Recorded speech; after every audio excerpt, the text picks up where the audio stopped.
नमस्कार दोस्तों।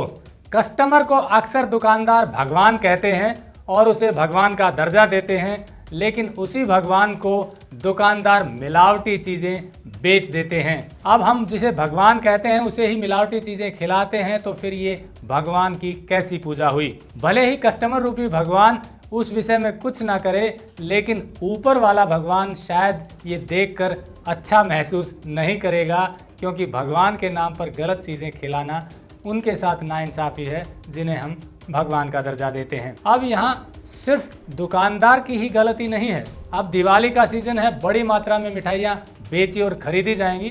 दिवाली के बाद भी मिठाइयाँ बिकती हैं और खाने पीने की दूसरी चीज़ें भी बिकती हैं। इन खाने पीने की चीज़ों में हमारे देश में ज़्यादा निगरानी न होने की वजह से मिलावट ज़्यादा होती है। अब इस मिलावट से सीधा असर हमारी सेहत पर होता है, और आप ये देखिए मिलावटी सामान खाने से ही सेहत भी अब बिगड़ रही है। अब आप कह सकते हैं कि सारी गलती मिलावट करने वालों की है, लेकिन सारी गलती उनकी नहीं है, क्योंकि खरीदार भी कई बार सस्ती चीज़ें खरीदने के लिए उत्सुक रहते हैं कि कम से कम पैसे में हमें खाने की चीज़ें मिल जाएं। वो ये भूल जाते हैं कि जितने रुपए में आप वो चीज़ खरीद रहे हैं उसकी लागत उससे ज़्यादा है।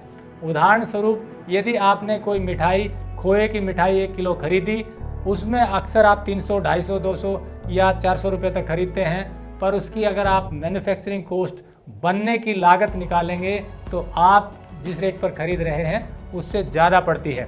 खोए की शुद्ध मिठाई 400 से 450 रुपये प्रति किलो की लागत पर बनती है और हम उसे 300 रुपये में भी खरीद लेते हैं। अब देखिए दुकानदार भी क्या करे, उसकी मजबूरी ये बन जाती है कि आपको सस्ता लेना है और उसे अपना व्यवसाय चलाना है, तो ऐसे में फिर वो मिलावट करता है। दोनों तरफ ध्यान रखने की ज़रूरत है। खाने पीने की चीज़ें बनाने वाले लोगों को भी ये सोचना होगा कि जो चीज़ें आप लोगों को दे रहे हैं वो सीधा उनकी सेहत से जुड़ी हुई है, और ख़रीदने वालों को भी ये समझना होगा कि आप कम पैसे के चक्कर में अपनी सेहत से खिलवाड़ कर रहे हैं।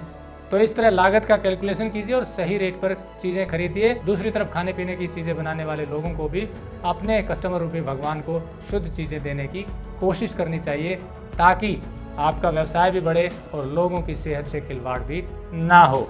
नमस्कार, जय हिंद।